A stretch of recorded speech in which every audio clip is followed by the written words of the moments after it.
The sound of laughter still echoed from the dining room when my phone began to buzz. I almost ignored it. Dad was making a toast, and everyone was raising their glasses. But when I glanced at the screen and saw Mark's secure line, my chest tightened. My husband never called during family gatherings, not unless it was serious. I stepped into the hallway. "Hey, honey," I whispered. His voice came low, flat, urgent. "Where are you?" "At Father's birthday dinner." "Why?" "Take our son and leave right now." The glass in my hand nearly slipped. "What? What's happening?" "No time to explain. Just go." And then he hung up. For a moment, I just stood there staring at the family photos on the wall. Dad in uniform, Mom smiling beside him, my little boy sitting on his lap. Everything looked so safe, so normal, but Mark's tone had the weight of danger. Years in military intelligence had taught me to trust that instinct. My father's voice carried above the others. "Emily, come on, sweetheart. We're cutting the cake." I forced a smile. "I need to get something from the car," I lied, reaching for my son's hand. "Come on, buddy." As we walked toward the door, I caught Mom's puzzled look. "Everything okay?" "Yeah,"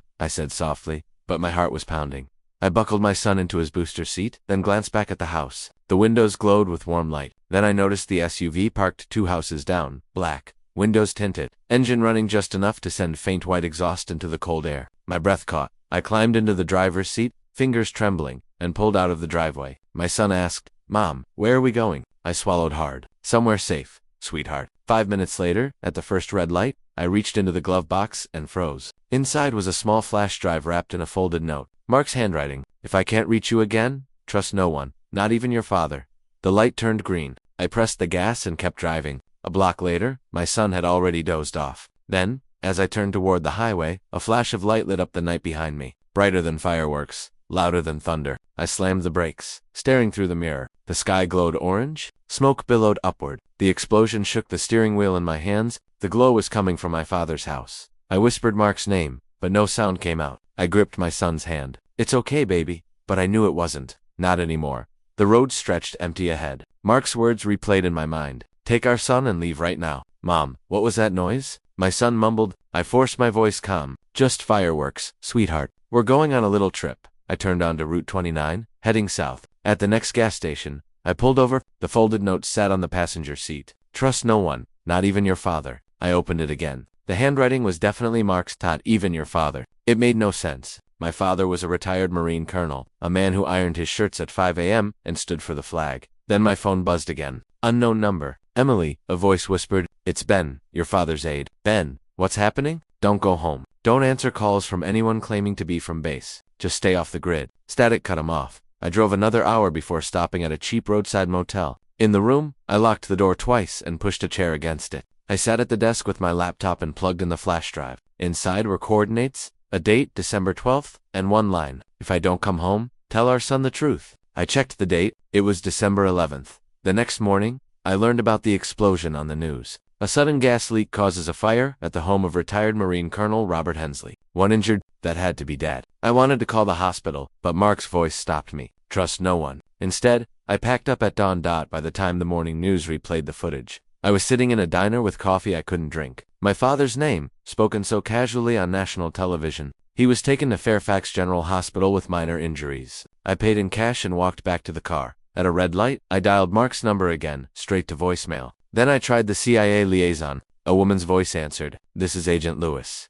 "Agent Lewis, this is Emily Hensley, Mark's wife. He called me last night. There was an explosion at my father's, Mrs. Hensley, I'm afraid. I can't confirm or deny your husband's current assignment." The line went dead by noon. I had checked into another motel. I sat on the bed scrolling through reports about the fire. The official story was thin gas leak, but photos told another tale. Windows blown outward, the roof charred black. That wasn't a gas leak. It was a detonation. I read the captions again until one detail froze me. Investigators declined to comment on unmarked vehicles near the property. The black SUV. I reached for the flash drive again. I typed "show hidden files." 2 new files appeared. One labeled Project Ephesus, the other Contact List. I opened the first, a spreadsheet of coordinates and dollar figures. One column labeled Hensley Consulting, my father's firm. I felt my stomach drop. The contact list was worse. Several names I remembered from Dad's retirement parties. Next to some names, Mark had typed "compromised." That night, a soft knock startled me. A man in a brown delivery uniform stood outside holding an envelope. "Package for Emily Hensley." The envelope contained a single key and a typed note. "Locker 47, Arlington Storage. Thursday 6 a.m. Thursday was tomorrow. I stayed awake until dawn.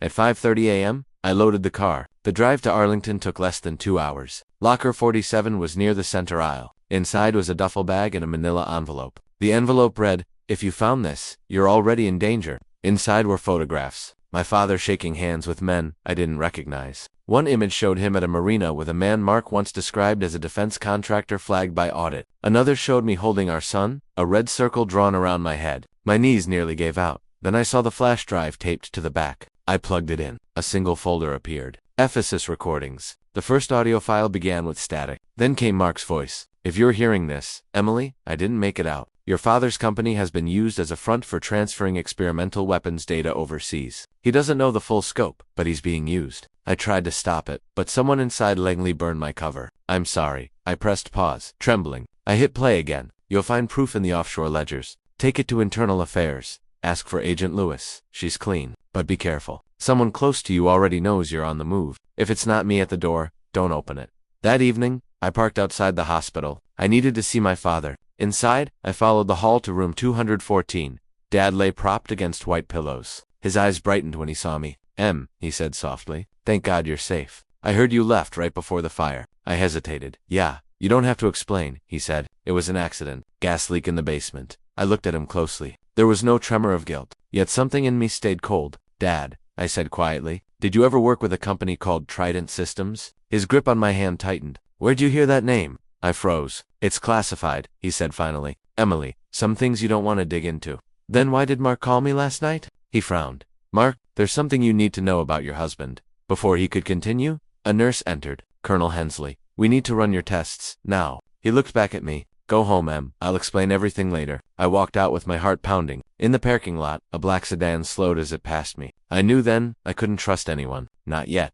The next morning, I awoke before dawn. By the time the sun broke through the blinds, I'd made my decision. I would go back to the hospital. When I reached his room, Dad was awake, flipping through a newspaper. "Emily," he said slowly, "you look like you haven't slept." "I haven't," I said. I took out the photo from the envelope, him shaking hands at the marina. "You want to explain this?" He leaned forward, then sat back with a sigh. "Where did you get that?" "From a locker Mark left for me." "Mark, he's alive." "I don't know," I said. "You tell me." "Emily, whatever he told you, he's not who you think he is. The CIA's been investigating him for months. He's under suspicion for leaking information to private defense firms." I froze. "You're saying Mark's the traitor?" "I'm saying he's dangerous," Dad replied firmly. "If he's feeding you lies about me, it's because he needs leverage." "Then why did someone try to kill you?" I asked. "If you're clean, why the fire?" His jaw tightened. "I don't know what he's told you, but I've spent my life protecting this country. I don't know what to think anymore," I whispered. "Finally," he said quietly, "I know you love him, Emily, but love doesn't make a man innocent." I met his eyes. "And what about loyalty, Dad? Doesn't that blind you, too?" Before I could say more, my phone vibrated. A text from an unknown number. "If you want the truth, come alone. 500 a.m. tomorrow, Arlington Underpass." I looked at Dad. "Do you know anyone who'd send this?" He shook his head. "Don't go, Emily. Whoever that is, they're playing you. You're my daughter. You think I'd ever lie to you?" But he already had, I realized. "I want to believe you," I said, "but nothing adds up anymore." Dad sighed. "Just promise me you'll stay with family."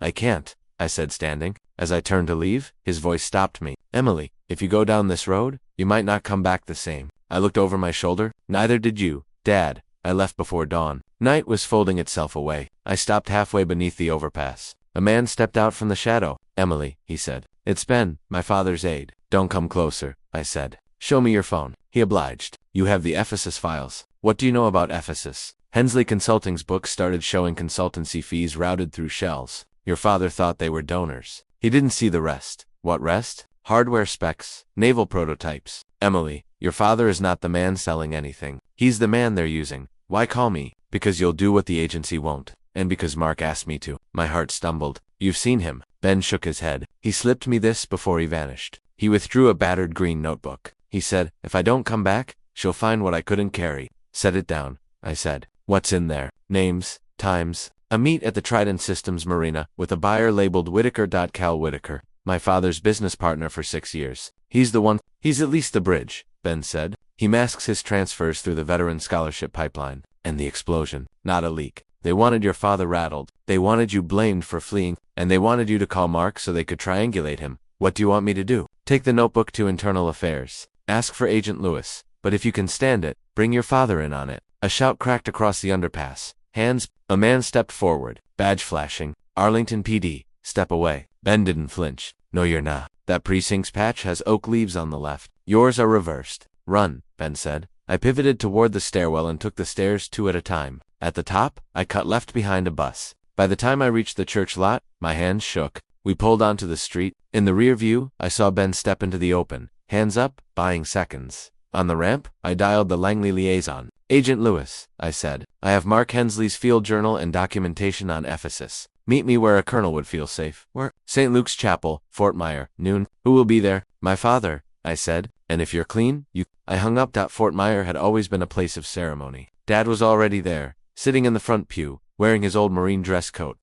He said. You came. I had too. I set my son in the back pew, then met Dad halfway. A woman entered from the side door. Agent Lewis. She introduced herself. Internal Affairs. Dad's jaw tightened. You brought the CIA here. I brought the truth here. Lewis gave a polite nod. Colonel Hensley, we need clarifications regarding your consultancy, specifically your relationship with Mr. Calvin Whitaker. The color drained from his face. Whitaker's a friend. What is this? We have reason to believe Mr. Whitaker is the primary conduit in an arms diversion scheme. We also believe you were unknowingly used to validate fraudulent contracts.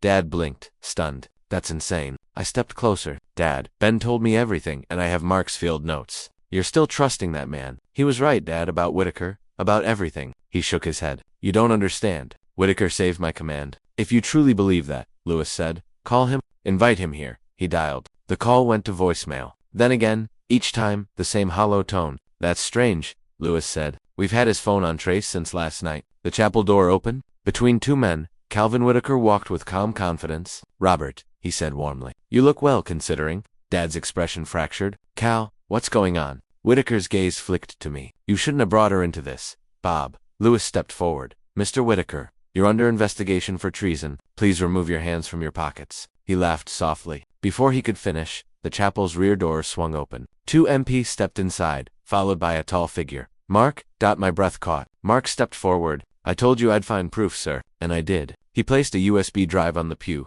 Everything you signed, cross-referenced with the veterans' charity accounts. You were set up. Whitaker's composure cracked. Those files are classified. Not anymore, Lewis said. Take him. The cuffs clicked around his wrists. Dad stood frozen. I didn't know, he whispered. Mark stepped closer. You weren't supposed to. That's how they operate. Finally, Dad straightened. You saved my daughter, he said to Mark. And my name? I misjudged you. Mark's eyes softened. You just protected her the only way you knew how.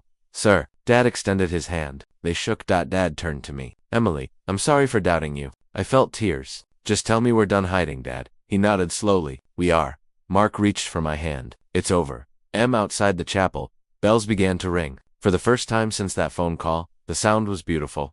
We drove to the harbor in Norfolk that afternoon. That place had always been ours. Dad sat in the passenger seat staring out at the masts. Mark answered softly. Sometimes the enemy doesn't wear a flag, sir. Sometimes he wears your trust. We parked near the pier. What happens now? Internal Affairs will wrap up the investigation. Whitaker's facing federal charges. Your father's name will be cleared.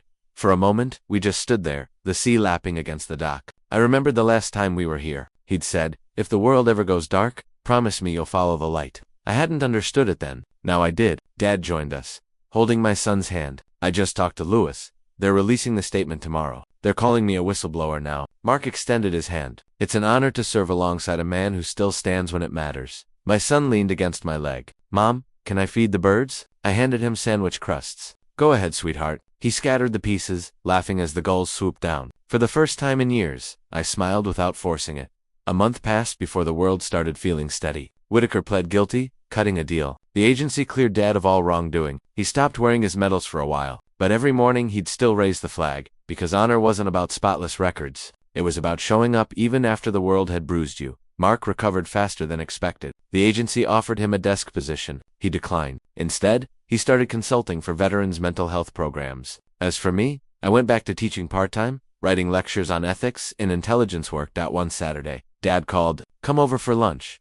Just family this time. When we arrived, the smell of fried chicken filled the kitchen. Dad poured sweet tea and smiled. Feels like the old days. Better, I answered, because now we know how close we came to losing it. Later, Mark joined us on the porch. The sun dipped low behind the hills. Mark took my hand. You ever think about how it all started? Just one phone call? I think about it every day. It was the worst sound I ever heard and the best thing that ever happened to us. He smiled. I rested my head on his shoulder. Maybe that's what life is. just learning which sounds to run from and which ones to run toward. The porch light flickered on. The flag in Dad's yard stirred in the breeze. I thought of everything we'd been through and what it had given us. Clarity, courage, forgiveness. The real revenge wasn't against a man or a system. It was against the silence that almost broke us. When the first stars appeared, I turned to Mark. You know, when all this started, I thought we were running for our lives. He smiled. We were, but maybe, I said, watching my father and son breathe in rhythm, we were really running back to them. He kissed my forehead. That's the only mission worth finishing.